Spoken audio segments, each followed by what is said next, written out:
الحمد لله وحده لا شريك له والصلاة والسلام على من لا نبي بعده أما بعد فأعوذ بالله من الشيطان الرجيم بسم الله الرحمن الرحيم قل يا أيها الناس إني رسول الله إليكم جميعا وعن أبي هريرة رضي الله تعالى عنه قال قال رسول الله صلى الله عليه وسلم أرسلت إلى الخلق كافة. وعن الحسن البصري رحمه الله تعالى قال قال رسول الله صلى الله عليه وسلم أنا رسول من أدركت حيا ومن يولد بعدي أو كما قال رسول الله صلى الله عليه وسلم. اللهم صل على محمد النبي الأمي وعلى آله وسلم تسلیما. مرکز اہل سنت والجماعت خانقاہ حنفیہ اور احناف میڈیا سروسز کے زیر انتظام اور زیر اہتمام متکلم اسلام شیخ طریقت استاد محترم حضرت مولانا محمد الیاس محمد حفظہ اللہ تعالی کی زیر سرپرستی 10واں سالانہ 12 روزہ دورہ تحقیق المسائل میں شریک ہونے والے اہل سنت والجماعت احناف شوافع مالکیہ حنابلہ سے تعلق رکھنے والے معزز علماء کرام طلباء اعزام اور زندگی کے مختلف شعبوں سے تعلق رکھنے والے بزرگوں نوجوان دوستوں بھائیوں اور سماعت فرمانے والی میری انتہائی واجب الاحترام ماؤں اور بہنوں، اللہ رب العزت نے انسان کو جو نعمتیں عطا فرمائی ہیں ان نعمتوں میں سب سے بڑی نعمت ایمان، اسلام، دین اور ہدایت کی نعمت ہے۔ اس کی دلیل یہ ہے کہ دنیا میں نیک اعمال کے قبول ہونے کے لیے اور آخرت میں دخول جنت کے لیے اللہ رب العزت نے ایمان اور ہدایت کو بنیاد قرار دیا ہے۔ کئی ایک نصوص اس بات پر موجود ہیں کہ اگر کوئی انسان ایمان سے محروم ہو، اعتقادی گمراہی میں مبتلا ہو اور وہ بظاہر نظر آنے والی بہت بڑی نیکی بھی کرے تو اللہ رب العزت کی بارگاہ میں وہ نیکی ہرگز قبول نہیں کی جاتی۔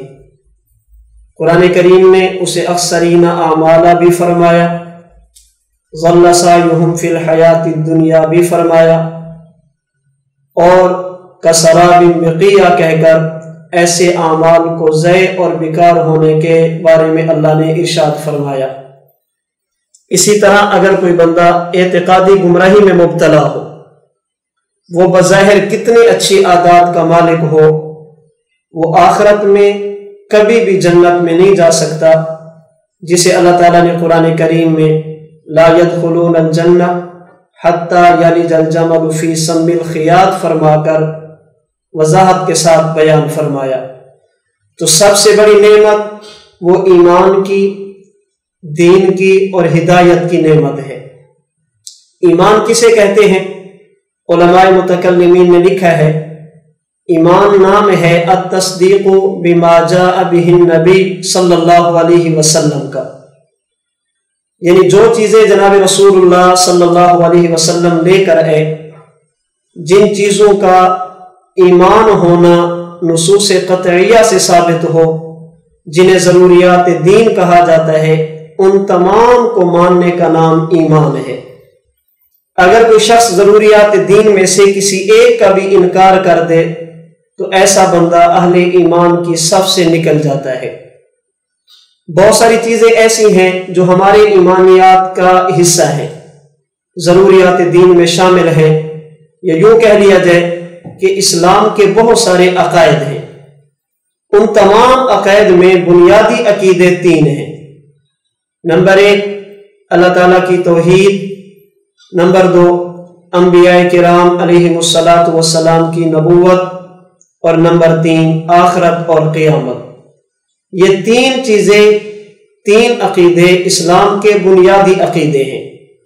اللہ کی توحید کا مطلب یہ ہے کہ اللہ تعالیٰ کو اللہ کی ذات میں، اللہ کی مخصوص صفات میں اور اللہ کے مخصوص اسماء میں یکتا ماننا، نہ اللہ کی ذات میں کسی کو شریک کرنا، نہ اللہ کی مخصوص صفات میں کسی کو شریک کرنا، اور نہ ان ناموں میں اللہ کے ساتھ کسی کو شریک کرنا جو اللہ کی ذات کے ساتھ مخصوص ہیں۔ عقیدہ نبوت کا معنی یہ ہے کہ اللہ تعالیٰ نے اپنے احکام اپنے بندوں تک پہنچانے کے لیے جس مقدس جماعت کا انتخاب فرمایا اور بذریعہ وحی اپنے احکام ان تک پہنچائے، ان تمام انبیاء کرام علیہم الصلاۃ والسلام کی نبوت کو ماننا اور ان کی نبوت کا اقرار کرنا۔ اور عقیدہ آخرت کا معنی یہ ہے کہ جس طرح ہم نے دنیا میں ہمیشہ نہیں رہنا، اسی طرح موت کے بعد قبر اور برزخ میں بھی ہمیشہ نہیں رہنا۔ ایک دن ایسا آنے والا ہے جب ہر چیز فنا ہو جائے گی اور انسان کو اپنی زندگی کے ایک ایک عمل کا حساب دینا پڑے گا۔ اچھے اعمال پر جزا دی جائے گی اور برے اعمال پر سزا دی جائے گی۔ اچھے اعمال پر جنت ملے گی اور برے اعمال پر جہنم ملے گی۔ اسے عقیدہ قیامت کہتے ہیں۔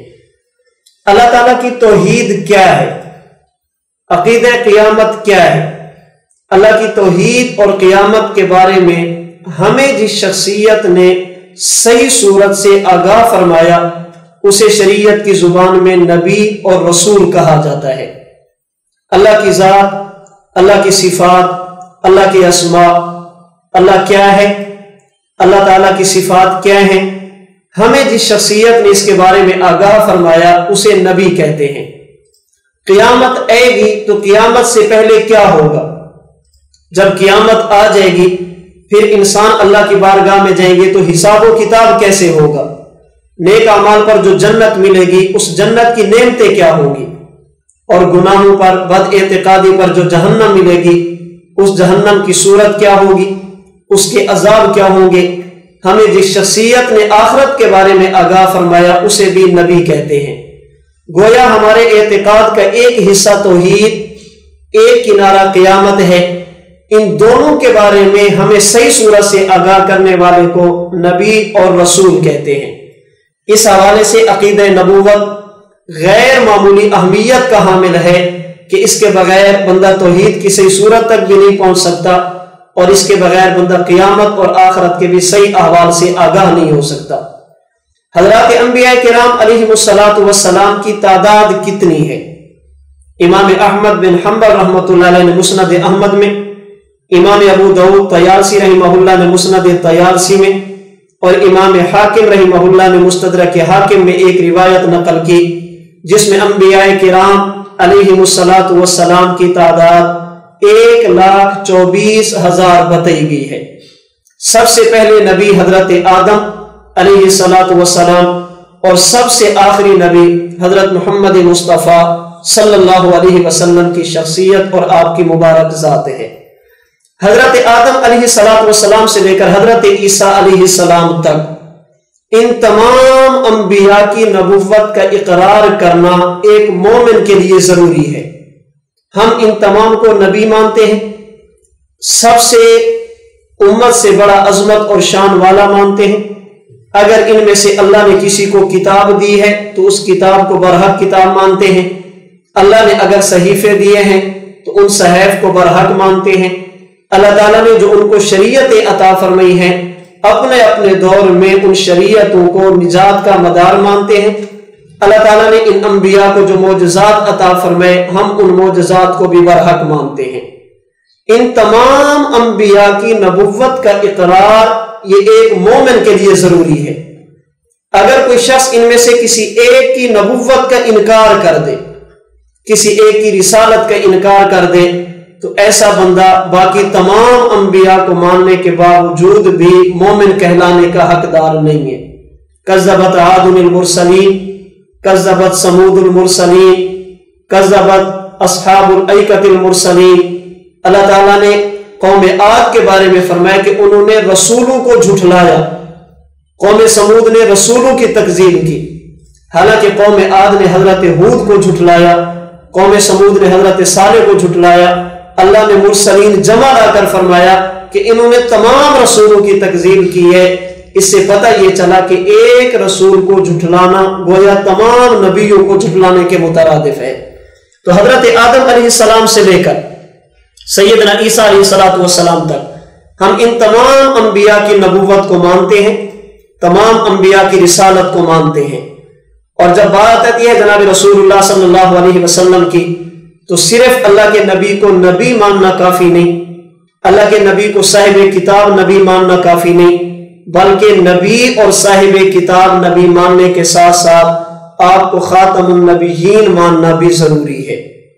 اگر کوئی بندہ حضور کی نبوت کا قائل ہو لیکن ختم نبوت کا قائل نہ ہو، اللہ کے نبی کو نبی مانتا ہو، آخری نبی نہ مانتا ہو، تو جیسے نبی کی نبوت کے انکار سے بندہ مومن نہیں رہتا، تو حضور نبی کریم صلی اللہ علیہ وسلم کی ختم نبوت کے انکار سے بھی ایسا شخص مومن اور مسلمان کہلانے کا حقدار اور مستحق نہیں ہوگا۔ حضور نبی کریم صلی اللہ علیہ وسلم کی ختم نبوت کے بارے میں اس عقیدے کے ضمن میں کچھ آج باقی انشاءاللہ نشستیں چلتی رہیں گی، میں نے آپ حضرات کے سامنے 4 باتیں عرض کرنی ہیں، ان 4 باتوں کو آپ حضرات نے اچھی طرح سمجھنا ہے۔ نمبر 1، ختم نبوت کا معنی کیا ہے؟ یہ جو ہم کہتے ہیں کہ نبوت حضور پر ختم ہے، اللہ کے نبی خاتم النبیین ہیں، حضور علیہ السلام کے آنے سے نبوت کا سلسلہ منقطع ہو گیا، اس ختم نبوت کا مطلب کیا ہے، مفہوم کیا ہے؟ نمبر 2، اسلام میں اس عقیدے کی اہمیت کیا ہے؟ قرآن نے، حدیث پاک نے، امت کے اجماع نے اس عقیدے کو کتنی اہمیت دی ہے؟ نمبر 3، حضور نبی کریم صلی اللہ علیہ وسلم کے خاتم النبیین ہونے پر ہمارے پاس دلائل کیا ہیں جن سے یہ ثابت ہو کہ حضور علیہ السلام واقعی آخری نبی ہیں اور آپ کے بعد نبوت کا دروازہ بند ہے۔ اور نمبر 4، جو لوگ حضور پر نبوت کو ختم نہیں مانتے، آپ کے بعد نبوت کے اجراء کے قائل ہیں، اللہ کے نبی کو خاتم النبیین نہیں مانتے، حضور کے بعد کسی نئے شخص کی نبوت کے قائل ہیں، ان کی طرف سے شبہات کیا ہیں؟ وہ جو حضور کو آخری نبی نہیں مانتے، کس بنیاد پہ نہیں مانتے، ان شکوک و شبہات اور ان کی حقیقت یہ بھی آپ کے سامنے عرض کی جائے گی۔ تو عقیدہ ختم نبوت کے حوالے سے یہ 4 باتیں سمجھنے والی ہیں۔ نمبر 1، ختم نبوت کا معنی کیا ہے؟ نمبر 2، ختم نبوت کی اہمیت کیا ہے؟ نمبر 3، ختم نبوت کے دلائل کیا ہیں؟ اور نمبر 4، خاتم النبیین کو خاتم النبیین نہ ماننے والوں کے شکوک و شبہات اور ان کے جوابات کیا ہیں۔ سب سے پہلی بات، جب ہم یہ کہتے ہیں کہ نبوت حضور پر ختم ہے، حضور نبی کریم صلی اللہ علیہ وسلم خاتم النبیین ہیں، تو عقیدہ ختم نبوت کا مطلب کیا ہے؟ اس کا مفہوم کیا ہے؟ میں 1-2 مفہوم آسان لفظوں میں عرض کر دیتا ہوں۔ سب سے پہلا مفہوم، عقیدہ ختم نبوت کا مطلب اور مفہوم یہ ہے، اللہ تعالیٰ کی طرف سے حضرات انبیاء کرام علیہم السلام کی جو تعداد مقرر تھی، انبیاء کرام علیہم السلام کی جو تعداد متعین تھی، حضور صلی اللہ علیہ وسلم کے آنے سے وہ تعداد مکمل ہوگی، اللہ کے نبی کے آنے سے وہ گنتی پوری ہوگی۔ اس تعداد کی تکمیل کا نام اور گنتی کے پورا ہونے کا نام ختم نبوت ہے۔ اب حضور علیہ السلام کے آنے کے بعد کسی نبی کو اس طرح نبوت کے محل سے نکالنا کہ وہ تعداد کم ہو جائے، یہ نبوت کا انکار ہوگا۔ اور حضور صلی اللہ علیہ وسلم کے آنے کے بعد کسی ایسے نبی کی نبوت کا اقرار کرنا کہ تعداد میں اضافہ ہو جائے تو یہ ختم نبوت کا انکار ہوگا۔ حضور صلی اللہ علیہ وسلم کے آنے سے وہ تعداد پوری ہوگی۔ صحیح بخاری کتاب المناقب کی ایک حدیث پاک میں جناب رسول اللہ صلی اللہ علیہ وسلم نے اسی بات کو ایک حصی مثال دے کر سمجھایا جسے انسان اپنی آنکھوں سے دیکھتا ہے۔ فرمایا ان مثلی ومثل الانبیاء من قبلی، اے لوگو میری اور پہلے انبیاء کی ایک حصی مثال سمجھو، کمثل رجل بنا بیتا فاحسنہ واجملہ الا موضع لبنۃ من زاویۃ۔ فرمایا کہ ہماری مثال ایسے ہے جیسے ایک بندہ ایک مکان بناتا ہے، ایک محل تعمیر کرتا ہے، اور اس پورے محل کو تعمیر کرنے کے بعد ایک کونے میں اینٹ کی جگہ چھوڑ دیتا ہے۔ فجعل الناس